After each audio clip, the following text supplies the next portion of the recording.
Bismillahirrahmanirrahim. Assalamualaikum warahmatullahi wabarakatuh. Yang dihormati moderator, yang dikasihi pembentang-pembentang, saya Rasidah binti Muhammad Nur, Jabatan Pengajian Am Politeknik Kota Baru. Hari ini saya akan membentangkan tajuk kajian saya iaitu tahap penghayatan ibadah dalam kalangan pelajar Muslim di Politeknik Kota Baru.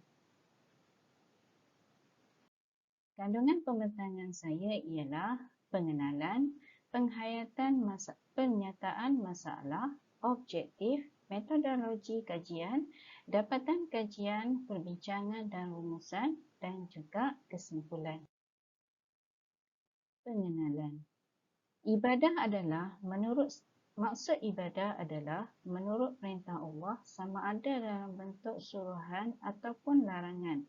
Segala perbuatan manusia yang mematlamatkan keredaan Allah adalah ibadah.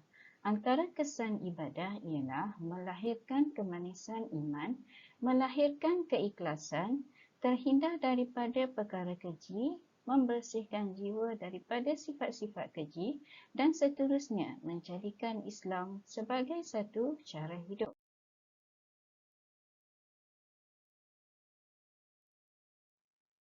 Penyataan masalah. Kajian Husna 2016 di Kolej Komuniti Negeri Johor mendapati bahawa tahap pengetahuan pelajar adalah tinggi tentang solat fardu.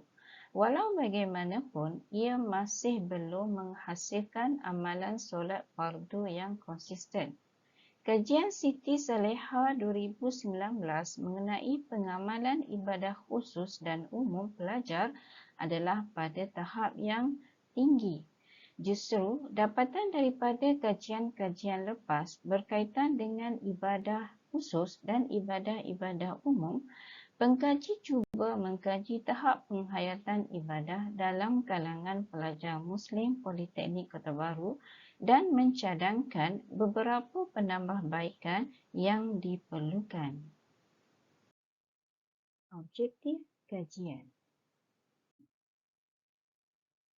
Objektif kajian adalah untuk mengetahui tahap penghayatan pelajar Muslim Politeknik Kota Baru berkaitan dengan ibadah solat, puasa, penghayatan Al-Quran dan ibadah zikir serta doa.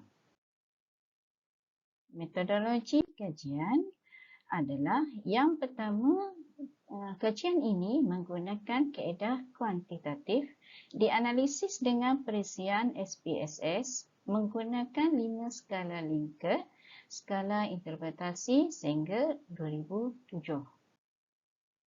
Dapatan kajian yang pertama adalah berkaitan dengan maklumat responden seperti yang dipaparkan.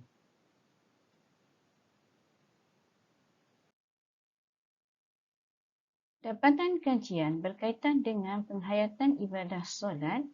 Dari segi penghayatan ibadah solat, hasil kajian menunjukkan tahap penghayatannya tinggi dengan jumlah skor min 3.98, sisihan piawan bersamaan dengan 0.95. Dari segi penghayatan ibadah puasa, tahap penghayatan ibadah puasa pada tahap yang tinggi iaitu skor min 4.56 SP bersamaan dengan 0.62.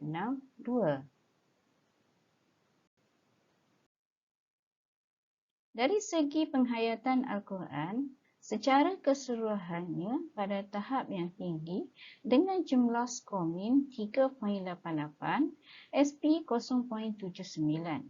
Walau bagaimanapun, skor min D1, D3 dan D4 adalah pada tahap yang sederhana.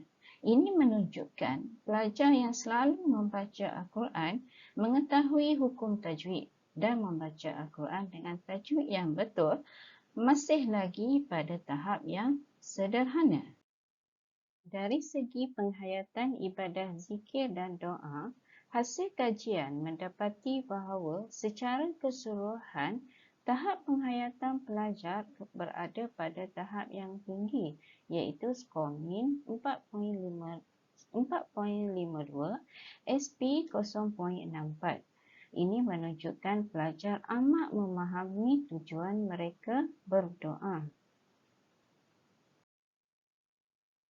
Perbincangan dan rumusan. Paparan ini menunjukkan keseluruhan tahap penghayatan ibadah dalam kalangan pelajar Politeknik Kota Baru, Kelantan.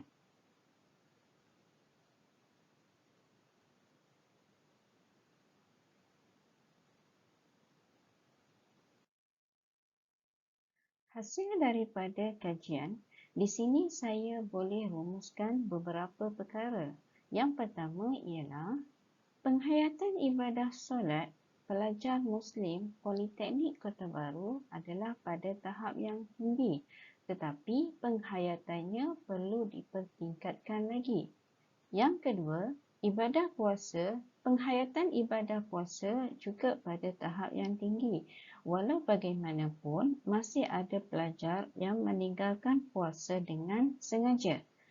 Penghayatan Al-Quran pada tahap yang tinggi tetapi kurang memuaskan kerana tahap penghayatan hukum tajwid yang sederhana.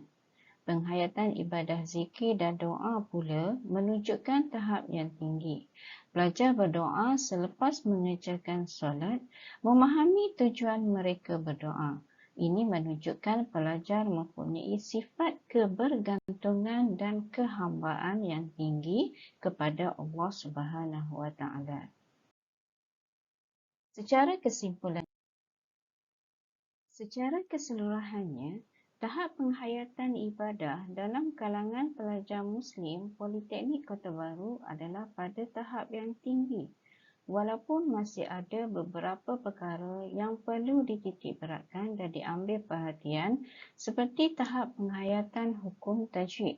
Pelajar masih lagi perlu mempelajari hukum tajwid sama ada secara formal di dalam kelas ataupun program-program yang bersesuaian. Di sini saya mencadangkan pihak-pihak yang tertentu, khususnya Jabatan Pengajian Am Politeknik Kota Baru, mengadakan aktiviti-aktiviti khusus yang berkaitan dengan mempelajari ilmu tajwid dan juga mengekalkan aktiviti yang sedia ada untuk memperkasakan pelajar, seterusnya membentuk masyarakat dan negara madani. Sekian, terima kasih.